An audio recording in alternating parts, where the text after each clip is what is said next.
Du côté de l'Ukraine maintenant, c'est à Vovchansk que les combats sont les plus durs.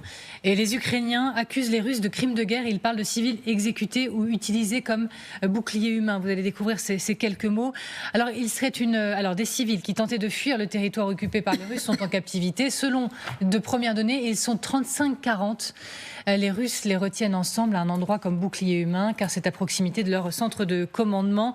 Une quarantaine, ça fait plusieurs jours que ces rumeurs, Samantha de Bendern, elles enflent sur Vovchansk. Mais pour la première fois, c'est formalisé là par un officiel ukrainien.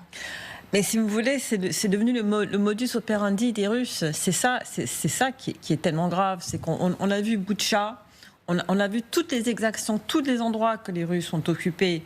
Quand ils les ont quittés, il y a des histoires d'exactions, de civils tués, de civils enfermés dans des caves, d'exécutions sommaires. Et si vous voulez, pour donner le ton de tout ça, le 9 mai, lors de la parade du 9 mai, Vladimir Poutine a invité à s'asseoir juste au-dessus de lui, sur la banquette à côté de lui, l'officier militaire qui était le commandant à Boutcha.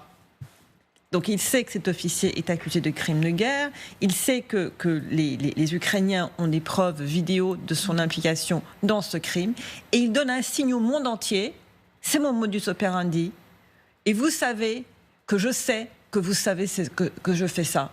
Et donc si vous voulez, c'est un message au monde entier, c'est un message aux Ukrainiens. Faites attention, ayez peur, parce que quel est son objectif là? Il veut surtout que ces endroits se vident, pour que ces hommes puissent rentrer dedans beaucoup plus facilement. Donc en sémant la terreur, c'est une chose qui fait fuir les gens. Parce que surtout sur cette frontière près de la Russie, il y a des vieux surtout qui n'ont pas vraiment envie de quitter leur domicile. On a vu des reportages, des magnifiques reportages de LCI d'ailleurs, de ces vieilles dames qui pleurent, qui ne veulent pas quitter leur domicile. On peut les comprendre aussi. À un moment donné, on a un âge tel, que ce soit les Russes ou les Ukrainiens, s'en foutent. Mais là, les Russes sèment la peur et la terreur parmi la population. Donc voilà, on saura après ce qui s'est vraiment passé à Vovchansk, mais c'est le modus operandi qu'on a connu depuis 2 ans et demi. Puisque vous parlez de ces témoignages, écoutez justement une habitante obligée de fuir.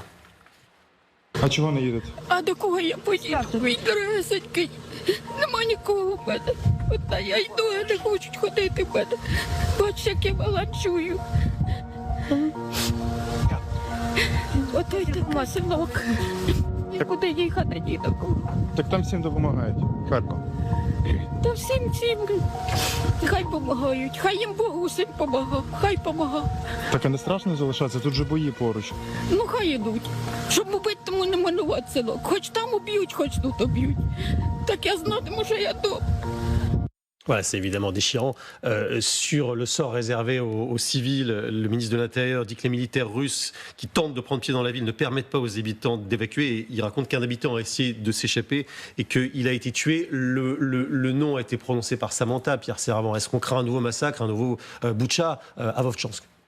Alors, pas nécessairement un Boutcha, parce que finalement, ce qui intéresse le commandement russe, c'est de pouvoir conserver donc ces civils à proximité de leur poste de commandement pour embarrasser les Ukrainiens dans des tirs que les Ukrainiens pourraient faire sur le poste de commandement russe. Donc ils ont plutôt intérêt pour l'instant à conserver cette masse humaine comme bouclier de protection. Bon, si par la suite des événements, ils ont besoin de les éliminer pour différentes raisons, ils le feront. Samantha a tout à fait raison, il y a un cynisme de la part du Kremlin et des autorités militaires russes vis-à-vis des civils, qui est stupéfiant. Il y a effectivement le chef de l'unité de Boutcha qui était présent le 9 mai, mais il faut savoir que tout de suite après les révélations sur les crimes de Boutcha qui avaient été dénoncés par le Kremlin, ils avaient expliqué que c'était des acteurs, etc. Et puis en fait, les images satellitaires permettaient de faire la vérité. Vladimir Poutine a non seulement décoré le chef de l'unité qu'on voit à l'écran derrière lui, mais il a décoré collectivement toute l'unité, l'ensemble de l'unité.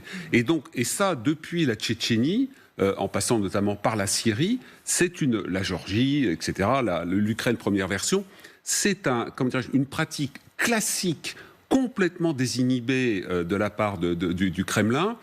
En Syrie, notamment, pendant un certain temps, l'armée de l'air russe utilisait les coordonnées des points médicaux qui étaient placés autour d'Alep et qui étaient communiqués à l'ONU, et l'ONU répercutait cela vers les belligérants pour leur dire ne frappez pas dans telle ou telle zone, ce sont des zones où il y a des implantations médicales, et les avions de combat russes intégraient ces coordonnées GPS pour pouvoir les frapper plus directement. Donc cet événement-là, ou d'autres qu'on ne peut pas documenter parce qu'on ne peut pas être présent sur l'ensemble du front, malheureusement, je dirais, c'est un classique poutinien. Sur le plan militaire, la situation elle est compliquée. Vincent, le chef de l'administration locale a été blessé dans une frappe. Les Ukrainiens, ils sont au bord de la rupture là-bas. Ce qui est clair, c'est qu'il faut inscrire cet épisode-là de Vovchansk dans une logique de guerre d'usure, d'attrition, comme disent les militaires.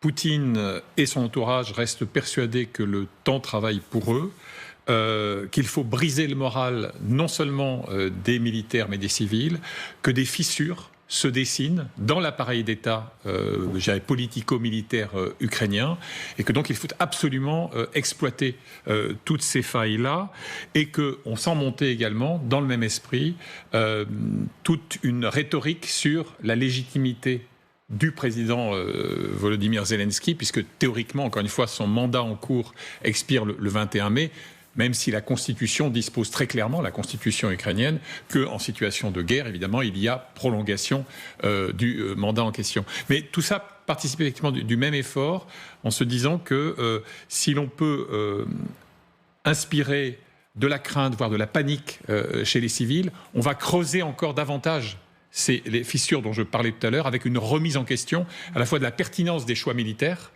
et la légitimité de nature politique. On va l'entendre justement, le président Zelensky, parce que l'autre point chaud dans le nord, c'est Kharkiv, et le président y est allé pour voir les troupes. Je voudrais vous remercier. Vous n'avez pas laissé passer l'ennemi.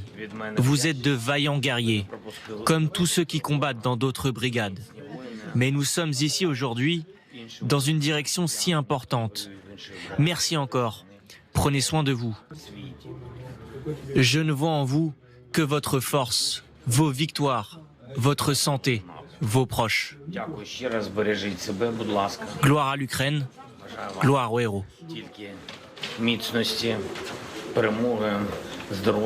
Alors, par ailleurs, il explique que la situation est sous contrôle globalement, même si ça reste difficile. Thomas Mesraki est avec nous, avec Thibaut Bruck. Thomas, il y a le discours du président qu'on vient d'entendre, vous qui êtes donc sur place. Il y a ce que vous voyez aussi, ce que vous entendez. Est-ce qu'on semble vraiment, de votre point de vue, souffler enfin un petit peu autour de vous, après une semaine pratiquement maintenant qui a été très très difficile ?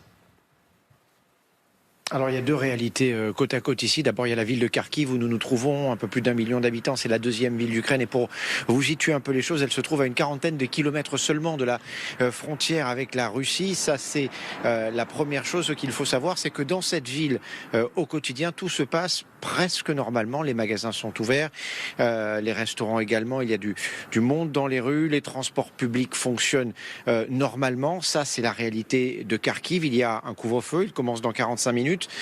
Cette ville, elle est régulièrement bombardée, mais finalement pas plus, pas moins que des villes qui se trouvent à proximité de cette frontière russe. Et puis il y a cette autre réalité que vous avez brièvement évoquée tout à l'heure, celle de ce nouveau front qui s'est ouvert depuis le 10 mai. Alors c'est un front qui s'étire sur environ 130 km, et les combats les plus féroces se déroulent à 70 km d'ici environ, autour de la ville de Vovchansk que vous avez mentionné tout à l'heure.